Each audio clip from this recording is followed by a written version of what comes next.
everyone, welcome into the Flippin Hippos YouTube channel. I'm Star, the Flippin Hippo. Today is Wednesday, January 8th, and today we're going to do a What Sold on Poshmark video. We're going to take a look at things that sold on Poshmark in the month of December, and I've picked out some unique items, some bread and butter, and some bolo items. So let's just jump right on in. You guys are looking at a Popples drinking glass.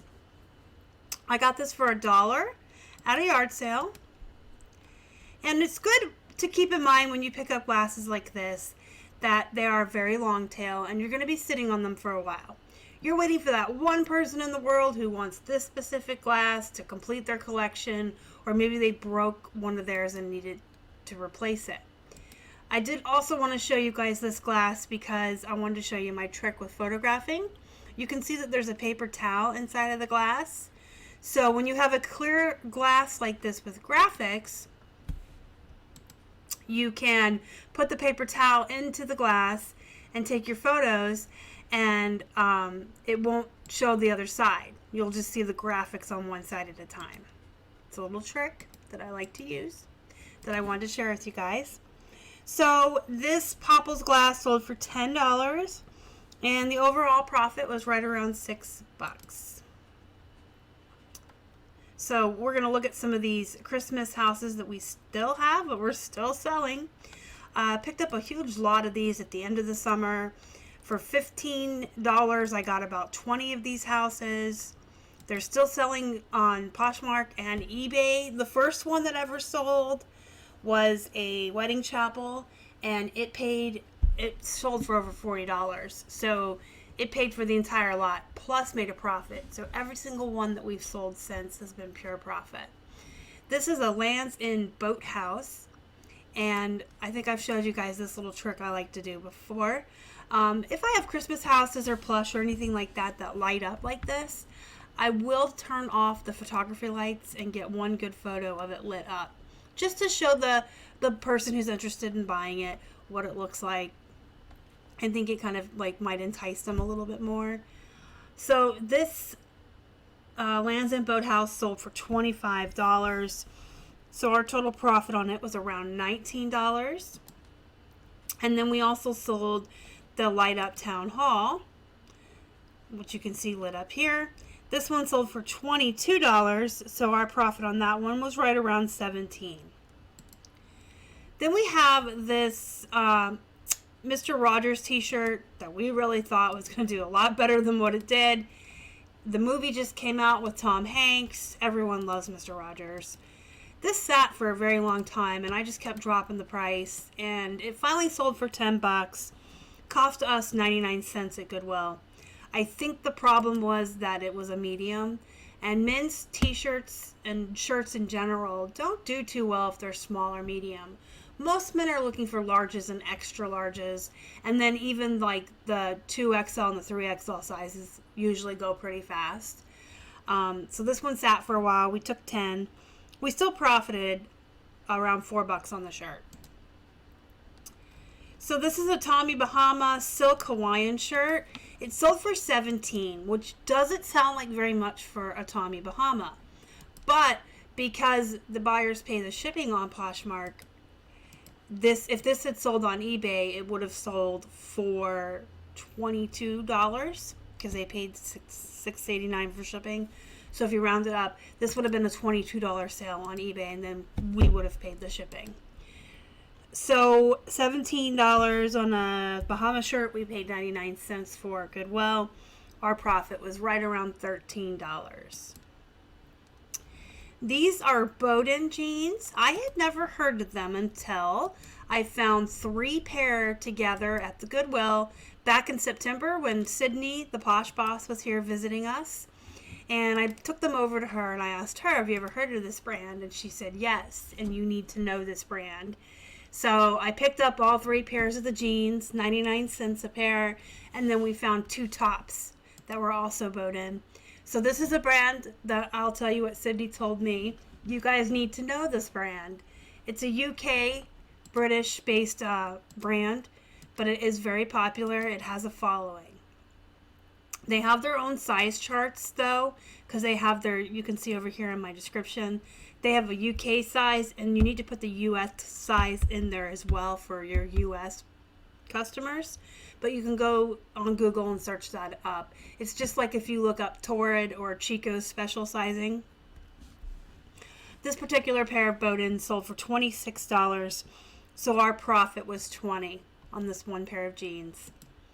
Here we have a Big Star. These are by BKE. I love the Big Star jeans.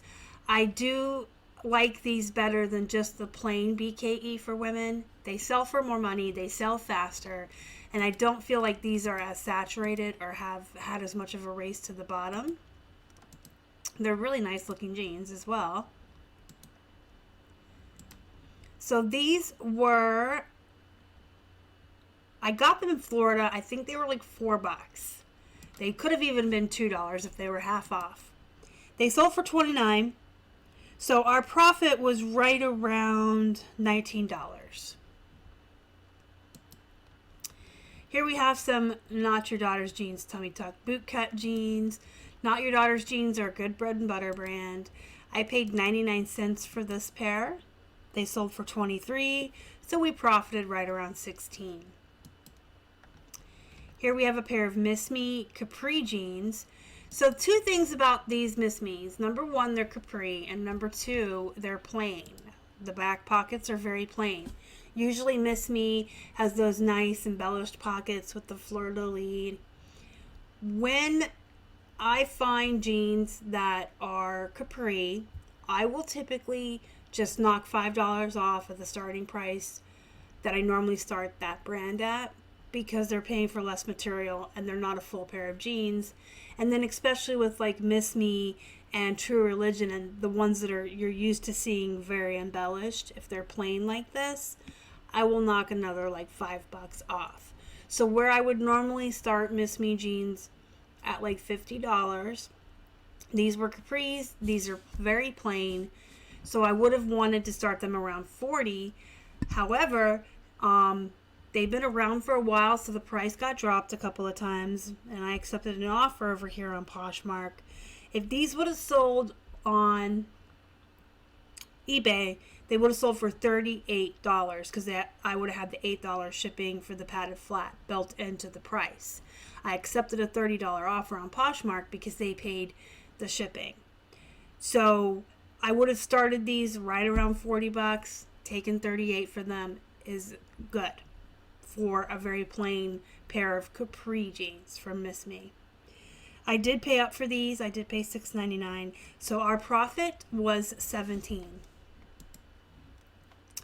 These Anne Klein purple suede shoes came from a shoe lot I got over the summer. Some of y'all may remember that. We paid $100 for like 25 pairs of shoes. Most of them were the Danskin nursing clogs, and they were very unique. They were the shiny patent leather. They had unique designs on them. Each pair of shoes in that lot came out to $4 and some change per pair. But once once the first pair of the Dankin, once those sold, the first pair, they paid for the whole lot and then some. One of those nursing clog shoes sold on Poshmark for $72. So while I really wouldn't pay $4 for this pair of shoes in the wild on its own, getting that huge lot with those really nice Danco shoes. I know I'm saying the name wrong, but y'all know what I mean. The nursing clog shoes. So even though these came out to $4 on their own, once you divided all the shoes in the lot, they sold for $20. So we still profited $12 on this particular pair. However, because the more expensive ones sold right away, we actually are just getting pure profit on these now. So this was like a $17 profit. Lot has long ago and far away been paid for. This pair of Clarks came from Goodwill. Paid 99 cents for them. Clarks is a pretty good brand. I do really well with it. I would call it a bread and butter brand for shoes. I wouldn't so much call it a bolo. Usually most pairs will go anywhere from 20 to 35 or 40 depending on how they look. I like these ones because they were super cute with that little double strap right there. And they were only 99 cents. So they sold for $25, and that left us a profit of around $19. I took a chance on these Kenneth Cole slingback wedge platform sandals just because of how they looked. They were 99 cents and they were super cute. Not a super duper brand or anything like that, but they were really cute. So I chanced it for the 99 cents. They sold for $13, which left a profit of around $9. These Aerosols black leather slingback wedge sandals came from the same lot as the Anne Klein's we were looking at a second ago. And they sold for $25, which left a profit of around $14 if we factor in the cost of goods for these shoes. But since everything that's still selling from that lot is pure profit, this would have been an $18 profit. Next, we have a pair of Skechers. These are the Delights Air Cold Memory Foam, and they are new with tags. I got these at a yard sale over the summer. They were $5. I believe they were $5. This came from a lady I bought several pairs of shoes from and a couple of the Hard Rock Cafe glasses. I bought a lot off of her, and whenever you do that at yard sales, you can always kind of like say, well, if I buy all of this, can you give me a little bit of a deal? And they usually will. But I believe that these came out to $5 for their share of what we paid overall for everything from that lady. And they sold for $40. So you guys, Skechers, I think, are a bolo. Whether they're used or new, they do sell for a lot more money, new with tags, obviously. But Skechers have a following. People love Skechers, and in fact, I only wore Skechers for like 20 years. I have a pair of Converse now, but it's only because when I went to buy a pair of tennis shoes last spring, I found a pair of Converse in my size that I thought were really cute, and I couldn't find any Skechers in my size.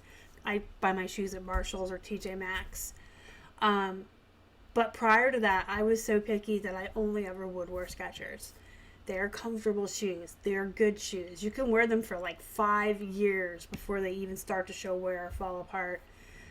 Keith only wears Skechers too. I have a lot of friends who wear them. They're really good shoes. They're really well made, and they definitely have a following. People love their Skechers. So even if you find them used for a couple of bucks, I definitely recommend picking them up if they're in good shape. You can get a pretty good amount for Skechers. I've sold them used and new. They do sometimes sit for a while depending on the price. Not the price, depending on the size, sorry. If you have like an average size or a size that a lot of people wear, they'll sell fast. We have a pair of men's that have been sitting for a while because they're like a 12. So you're waiting for someone with larger feet. These were small. They're a size 6.5. But I pick these up whether they're new, used, whatever size they are. I love Skechers myself personally, and I know that a lot of people really like them. They're great shoes. So the profit on this pair of Skechers for us was about $27. And had these been a little bit smaller, like a size 6, I would have kept them for myself. But they didn't fit me, and I sold them. But I thought they were so cute. All right, and last but not least, a pair of Justin Western cowboy boots. Some of you may remember these from a haul video over the summer from a yard sale. I hemmed and hawed over these. I knew that Justin cowboy boots were a bolo. I knew they were a good find, but if you look at these photos, they're really worn on the bottom. And they wanted $5 for them, and I was like, I don't know, they're worn. So I kind of took some photos and asked a couple of my reselling friends, most notably Bill and Dave of Gnome and Frog, because they really know their shoes and their boots. They told me to get them. So they took a while to sell, but they did sell for $45 on Poshmark, which means we profited $31 on these boots. So the next time I see Justin Western cowboy boots, even if they're really worn like this, with a lot of stuff going on here, and they're only $5, there will be no hemming and hawing. It will be, oh my God, are these only $5? I better snatch them up and run. Alright guys, that's all I wanted to show you from our Poshmark highlights from the month of December. Let me know what you think in the comments. Hit the thumbs up before you guys leave. Really helps the channel. If you haven't already, you'd like to, please subscribe to our channel and help us feed a hungry hippo. You can join our Facebook group if you haven't already using the link in the description box down below. You can also email us with any questions or comments at flippinhipposhelp@gmail.com. And you can find us on Instagram, Facebook, and Twitter. We're at Flippin' Hippos on all social media. Until next time, guys, go be productive, go make some money. And as always, thank you so much for watching. You guys are the best. Bye.